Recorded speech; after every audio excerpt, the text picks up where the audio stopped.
Bonjour, bonsoir, bonne nuit. Aujourd'hui, on se retrouve pour parler du mythe de la rébellion. Après avoir parlé de l'homme qui a tué son père et épousé sa mère, on va parler de sa fille et de sa sœur. Parlons d'Antigone. Ouais, j'ai beaucoup dit le mot parler. Et alors ?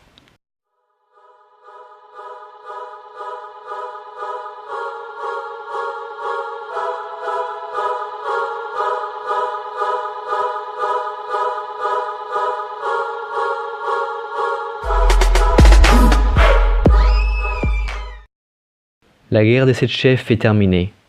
Éthéocle et Polynice se tuent.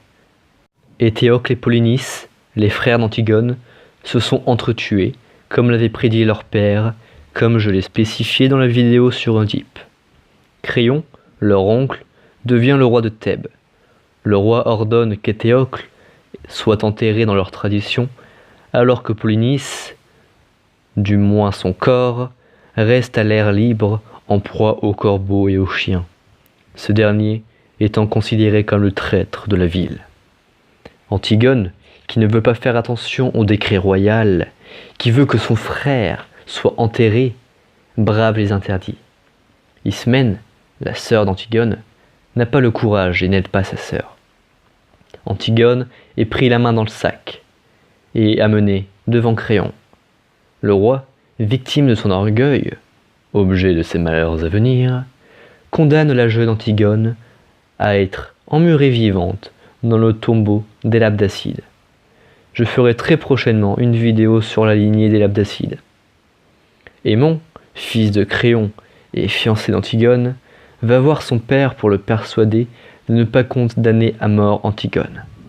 Créon ne fléchit pas et provoque la colère d'Aimon.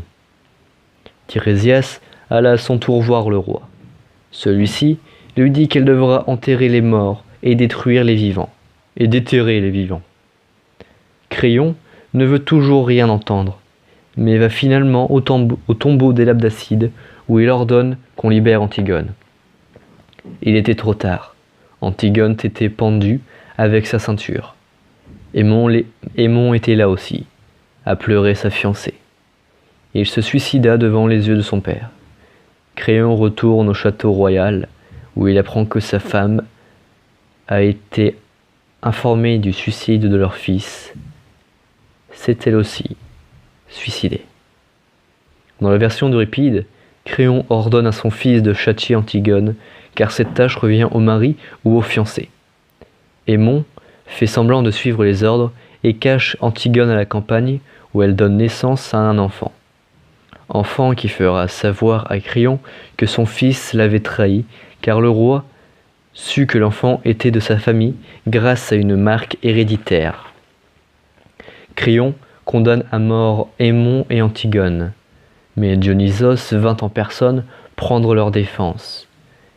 La défense des deux amants qui purent se marier et vivre librement. Dans une autre version, Argie, femme de Polynice, aide Antigone et furent toutes les deux condamnées. Elles furent sauvées par l'armée athénienne de Thésée. Une toute dernière version raconte qu'Antigone et Ismène furent brûlées vives par Laodamas, le fils d'Éthéocle. Sur ce, je vous fais la bise. Ciao!